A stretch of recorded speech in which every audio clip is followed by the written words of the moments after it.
Hebra manis klaus, ko aš tiek miški daug būnu? O, tep nepašūkautum, kap miški pašūkauni. Gal ir miesti pašūkaut, bet aš neįrodinės dalykų, nebent bus, kad nors miesti kažkad galės pašūkaut. Bet esmė netai. Ko aš dabar noriu papasakoti, tau, mano brongi siela, kadangi, kad tu žiūri, ko Nikolašas man galas nukreta. Aš būnu miški, nes miškas vibraun, specifinį dažnį, kad suharmonizuon mano visą aurą, mano visą vibracinį dažnį, kad aš emitaunu, kad aš išleidu.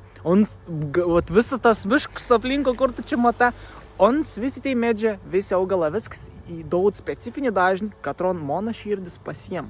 Nes mūsų visų širdėlė, tiks, tik, tik, tik, tik, tik, pastovė jud, pastovus judesys.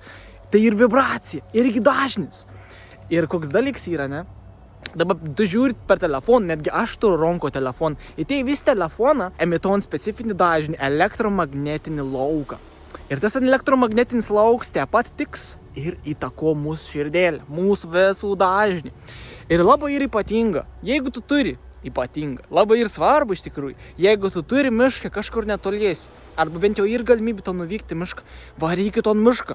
Aš tiek dažnai būnu mišką, nes atsikraunu. Juk aš taip pat kapitu gyvenu visuomenė, aš taip pat kapitu turiu kompiuterį, aš taip pat kapitu turiu telefoną, su katru būnu vos ne visą dieną. Ir tai dalyką mums stipriai įtako mūsų sveikatą fizinį. Ir taip, dvasinį sveikatą ir labai svarbi, bet ir fizinį. Fizinį taip pat ir svarbi, ką mes galėtume funkcionuoti ir ten, ir čia. Tai jeigu turi galimybę, išeik į mišką, pačiupinėk medį. Tiesiog, pačiupinėk medį, leis medžiau šitas.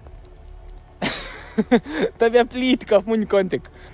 Suprask, kad gamta leid tau atsikrauti telefoną ir visi kiti elektromagnetinę lauką, ypač Bluetooths, labai stipriai įtako mūsų sveikatą, kad paveik netgi mūsų pasirinkimus, mūsų nuotaiką irgi, jeigu tu net nesugeba nors suvaldyti, tu banda, bet tu nesugebi ir iš automatizacijos, taip pat ir ton paveik. Labai ir svarbu, išeik į mišką, tiesiog pasivakščiok, būk tarp medžių ir leisk savo energiją ir savo elektromagnetiniam laukau atsikrauti ir pasiimti gamtos vibracijas.